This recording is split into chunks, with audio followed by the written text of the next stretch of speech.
Setelah terjadinya kasus perkelahian antara karyawan dan pelanggan di restoran Kaimea Tomohon di malam tahun baru, manajemen Kaimea akhirnya memberikan keterangan resminya terkait kejadian tersebut melalui konferensi pers pada hari Selasa 2 Januari 2024. Erick Mingkit didampingi Florence Khairupan sebagai kuasa hukum Kaimea kepada sejumlah wartawan menjelaskan kronologi kejadian tersebut. Mingkit mengatakan manajemen Kaimea tidak mentolerir tindakan kekerasan atau perilaku tidak pantas di dalam lingkungan restoran. Menurutnya insiden ini telah ditangani oleh pihak yang berwajib dan Kaimea menyatakan dukungan penuh terhadap proses hukum yang sedang berjalan. Atas nama legal dari Kaimea akan menjawab itu, duduk persoalannya seperti apa, insidennya terjadinya seperti apa supaya tidak simpang siur, tidak kemudian ada menjustifikasi lebih dahulu karena kami mau katakan bahwa proses ini sudah ditangani oleh pihak kepolisian. Bahkan manajemen Kaimea itu secara langsung pada peristiwa itu juga langsung di saat itu juga langsung mengkontak pihak kepolisian sehingga pihak kepolisian datang.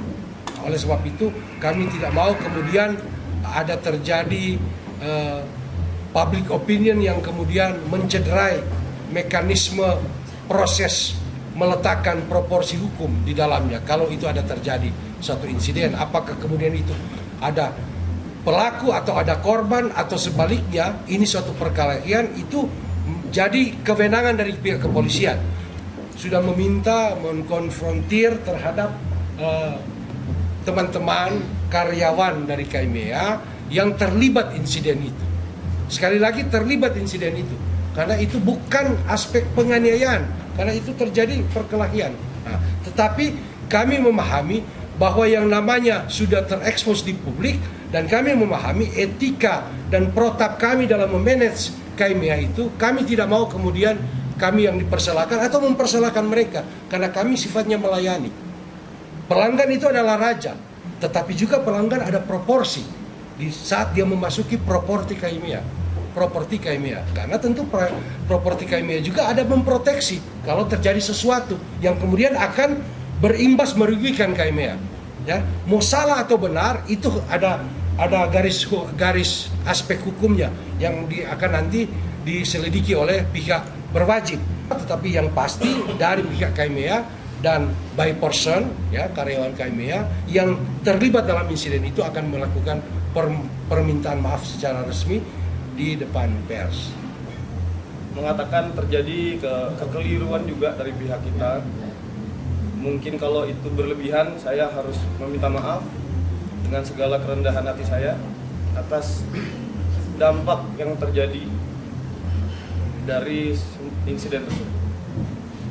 Jadi perlu saya ceritakan sedikit kronologi bahwa di tanggal 31 Desember malam yang bersangkutan Aldio datang bersama dengan Lambi Karwanwa, adminnya yang kita kenal kemarin, namanya Victor.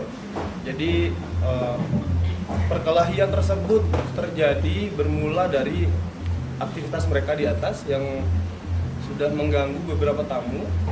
Yang kita lihat adalah saudara Dio yang terpengaruh oleh minuman keras, jadi lumayan kehilangan kesadaran sehingga mengganggu tamu lainnya dan juga karyawan yang ada di sini. Sehingga kita sesuai dengan SOP yang sudah ditentukan oleh perusahaan melakukan suatu tindakan pengamanan yang kita bawa Dio ke bawah. Tapi ada perlawanan di sana, Katanya bilang ada di ruang genset, dikurung di dalam ruang genset. Sebentar. Tunggu Bapak, saya jelaskan kronologinya. Jadi kita bawa turun dan akhirnya ada aktivitas perlawanan di sana, ada pemukulan terhadap beberapa karyawan kita juga. Dan akhirnya ada balasan juga. Jadi terjadi perkelahian, satu insiden perkelahian, bukan penganiayaan di sana. Jadi yang mukul duluan siapa? Yang mukul duluan Anda atau yang bersangkutan itu? Jadi pengamanan itu kita bawa turun, Pak. Jadi kita cuma bawa turun, dia yang berontak, ngamuk, teriak-teriak saat dipegang sama beberapa security dan staff saya. Dio yang pukul duluan. Sehingga terjadilah perkelahian tersebut.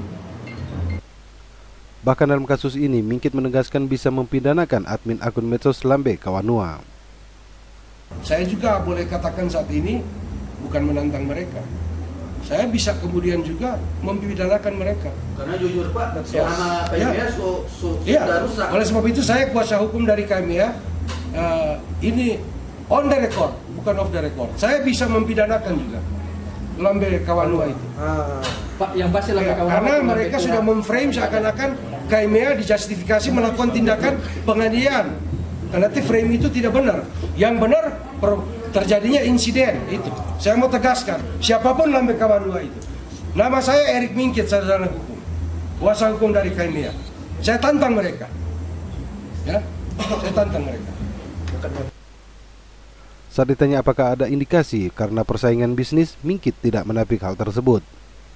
Itu saya bisa indikasikan, bisa aja ada udang di balik itu, ada misalnya persaingan bisnis, merasa tersaingi dengan hadirnya KMIA, kemudian begitu. Tapi kita bukan mereka-reka dan bukan menjustifikasi seperti itu. Kayaknya seperti itu. Namun Mingkit juga mengatakan pihaknya akan tetap melakukan tindakan untuk memediasi supaya kejadian ini bisa mendapatkan win-win solution. Ya, kami melakukan proses untuk memediasi supaya ini boleh mendapatkan win-win solution. Bukan win solution, bukan solusi sepihak, tetapi ini win-win solution. Artinya mendapat solusi kepada yang katanya kemudian merasa diri korban dan kemudian solusi terhadap perusahaan ya, KMIA, PT KMIA itu. Dari Kota Tomohon, tim Sulut News TV, Christian Tangkere melaporkan.